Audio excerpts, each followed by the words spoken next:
Hello friends, ಎಲ್ಲ ಹೇಗಿದ್ದೀರಾ? ನೀವೆಲ್ಲ ಚೆನ್ನಾಗಿದ್ದೀರಿ ಅಂತ ಭಾವಿಸುತ್ತಾ ನಾನು ಈ ದಿನ ಹಸಿ ಅವರೆಕಾಳು ಮತ್ತು ದಂಟ್ಸೊಪ್ಪಿನ ಸೊಪ್ಪು ಹೇಗೆ ಮಾಡೋದು ಅಂತ ನೋಡೋಣ. ಒಂದು ಕುಕ್ಕರ್ ಇಟ್ಟು 1 ಬೌಲ್ ಆಗುವಷ್ಟು ಅವರೆಕಾಯಿ ಬಿಡಿಸಿಟ್ಕೊಂಡು ಕಾಳನ್ನು ಹಾಕ್ತಾಯಿದ್ದೀನಿ. ಮತ್ತು 1 ಕಟ್ಟು ದಂಟಿನ ಸೊಪ್ಪು ತೊಳೆದು ಮಣ್ಣು ಹೋಗೋವರೆಗೂ ತೊಳೆದು ನೀಟಾಗಿ ಈ ಥರ ಎತ್ತಿಟ್ಕೊಳ್ಬೇಕು. ಅವರೆಕಾಳು ಹಾಕಿದಾದಮೇಲೆ ಸೊಪ್ಪನ್ನು ಇಟ್ಟು ಅದಕ್ಕೆ ಒಂದು ಗಡ್ಡೆ ಮತ್ತು ಇನ್ನು ಸ್ವಲ್ಪ ಅರ್ಧ ಈರುಳ್ಳಿ ಮತ್ತು 1 ಗಡ್ಡೆ ಬೆಳ್ಳುಳ್ಳಿ ಆಗುವಷ್ಟು ರೆಡಿ ಮಾಡಿ ಇಟ್ಕೊಂಡಿದ್ದೀನಿ. ಅದನ್ನು ಕೂಡ ಹಾಕ್ಕೊಳ್ಳೋಣ. ಮತ್ತು ಈಗ ಮೀಡಿಯಮ್ ಸೈಜ್ದು 2 ಟೊಮೊಟೊ ಹಾಕ್ಕೊಳ್ಳೋಣ. ನೀಟಾಗಿ ತೊಳೆದು ಹಾಕಬೇಕು. ಮತ್ತು ಒಂದು 6 ಹಸಿರು ಮೆಣಸಿನ್ಕಾಯಿ, ನೀವು ಖಾರ ಇನ್ನೂ ಸ್ವಲ್ಪ ತಿಂತೀವಿ ಅಂದರೆ ಇನ್ನೂ 1-2 ಮೆಣಸಿನ್ಕಾಯನ್ನು ಆ್ಯಡ್ ಮಾಡ್ಕೊಳ್ಳಿ. ಹಾಗೆ ರುಚಿಗೆ ತಕ್ಕಷ್ಟು ಉಪ್ಪನ್ನು ಹಾಕೋಣ. ಮತ್ತು ಸೊಪ್ಪು ಬೇಯಬೇಕಾದ್ರೇ 1 ಸ್ಪೂನ್ ಆಗುವಷ್ಟು ಅಡುಗೆ ಎಣ್ಣೆನ ಹಾಕಿ. ಸೊಪ್ಪು ಸಾರು ಅಥವಾ ಸೊಪ್ಪು ಚಟ್ನಿ ಇನ್ನೂ ರುಚಿ ಕೊಡುತ್ತೆ.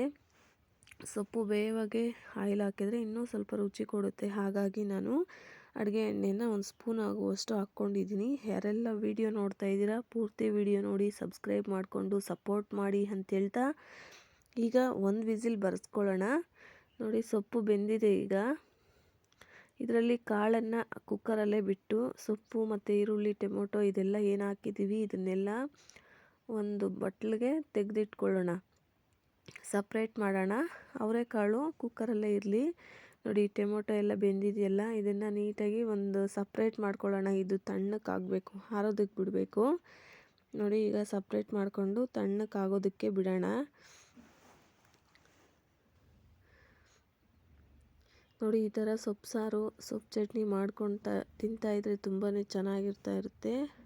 ಇದು ಸಾಮಾನ್ಯವಾಗಿ ಹಳ್ಳಿಗಳಲ್ಲಿ ಈ ಬೇಳೆ ಸಾರು ಮಾಡೋದಕ್ಕಿಂತ ಹೆಚ್ಚಾಗಿ ಈ ಸೊಪ್ಪಿನ ಸಾರು, ಸೊಪ್ಪು ಚಟ್ನಿ ಈ ಥರನೇ ಮತ್ತು ಬಸ್ಸಾರು ಈ ಥರನೇ ಇಷ್ಟಪಡ್ತಾರೆ. ಮತ್ತು ಜೀರಿಗೆನ ಹಾಕ್ಕೊಳ್ಳೋದ್ರಿಂದ ಸೊಪ್ಪು ಸಾರು ಇನ್ನೂ ಟೇಸ್ಟ್ ಕೊಡುತ್ತೆ. ಸ್ವಲ್ಪ ಹುಣಸೆಹಣ್ಣು ಕೂಡ ಹಾಕ್ಕೊಳ್ಬೋದು, ಚೆನ್ನಾಗಿರುತ್ತೆ. ನಾನು 2 ಟೊಮೊಟೊ ಯೂಸ್ ಮಾಡಿರೋದ್ರಿಂದ ಹುಣಸೆಹಣ್ಣು ಸ್ಕಿಪ್ ಮಾಡ್ತಾಯಿದ್ದೀನಿ. ಮತ್ತು ಕಾಳು ಸಪ್ರೇಟ್ ಮಾಡಿದ್ದೀನಲ್ಲ, ಈಗ ನೋಡಿ ಮಿಕ್ಸಿ ಮಾಡ್ಕೊಂಡ್ಬಂದಿದ್ದೀನಿ. ಈಗ ಇದನ್ನು ಆ ಕಾಳು ಜೊತೆ ಹಾಕಿ ಸ್ವಲ್ಪ ಸೊಪ್ಪು ಬೆಂದಿರೋದು ನೀರಿರುತ್ತಲ್ಲ, ಅದೇ ನೀರು ಹಾಕ್ಕೊಳ್ಬೇಕು. ಹಾಕಿ ನೋಡಿ ಈ ಥರ ಮಿಕ್ಸ್ ಮಾಡೋಣ.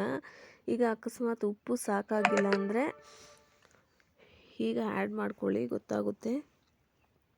ಈಗ ಉಪ್ಪು ಸಾಕಾಗಿಲ್ಲ ಅಂದರೆ ಹಾಕಿ ಆ್ಯಡ್ ಮಾಡಿಕೊಂಡು ಕಾಯಿಸಿದ್ರೆ ಆಯಿತು. ಸೊಪ್ಪು ಸಾರು ತುಂಬ ಚೆನ್ನಾಗಿರುತ್ತೆ. ಮತ್ತು ಇದಕ್ಕೆ ಕಾಯಿಸಿ ಒಗ್ಗರಣೆ ಹಾಕ್ಕೊಂಬಿಡೋಣ. ಒಂದು ಕಡೆ ಬಾಣಲಿ ಇಟ್ಟು ಸಾಸಿವೆ ಹಾಕಿ, ಸಾಸಿವೆ ಸಿಡ್ದಾದ ನಂತರ ಹಚ್ಚಿಟ್ಕೊಂಡಿರುವಂತಹ ಈರುಳ್ಳಿ, ಕರಿಬೇವು ಎಲೆಯನ್ನು ಹಾಕಿ ನೀಟಾಗಿ ಫ್ರೈ ಮಾಡಬೇಕು. ಒಗ್ಗರಣೆ ಹಾಕೋವಾಗ ನೀಟಾಗಿ ಫ್ರೈ ಮಾಡಿಲ್ಲ ಅಂತಂದರೆ ಒಗ್ಗರಣೆ ಘಮನೇ ಬರೋದಿಲ್ಲ. ಸುಮ್ಮನೆ ಒಗ್ಗರಣೆ ಹಾಕೋದಲ್ಲ, ನೋಡಿ ನೀಟಾಗಿ ಫ್ರೈ ಮಾಡ್ಕೊಳ್ಬೇಕು.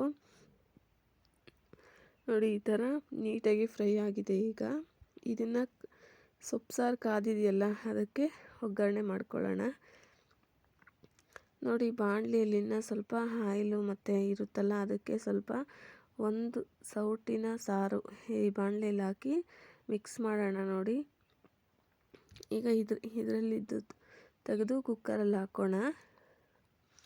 ನೋಡಿ, ಈ ಥರ ಮಾಡ್ಕೊಂಡು ತಿನ್ನಿ, ತುಂಬಾ ಚೆನ್ನಾಗಿರುತ್ತೆ ಅಂತ ಹೇಳ್ತಾ ಫೈನಲಿ ಮುದ್ದೆ ಜೊತೆ ಸೊಪ್ಪು ಸಾರು ಮತ್ತು ಅನ್ನಕ್ಕೆ ಒಂದು ಸ್ವಲ್ಪ ತುಪ್ಪ ಹಾಕ್ಕೊಂಡು ತಿಂತಾಯಿದ್ರೆ ತುಂಬಾ ಚೆನ್ನಾಗಿರುತ್ತೆ. ನೀವು ಒಮ್ಮೆ ಟ್ರೈ ಮಾಡಿ ಅಂತ ಹೇಳ್ತಾ, ಯಾರೆಲ್ಲ ವಿಡಿಯೋ ನೋಡ್ತಾ ಇದ್ದೀರಾ ಪೂರ್ತಿ ವಿಡಿಯೋ ನೋಡಿ ಸಪೋರ್ಟ್ ಮಾಡಿ, ಸಬ್ಸ್ಕ್ರೈಬ್ ಮಾಡ್ಕೊಳ್ಳಿ. ಎಲ್ಲರಿಗೂ ತುಂಬು ಹೃದಯದ ಧನ್ಯವಾದಗಳು. Thank you.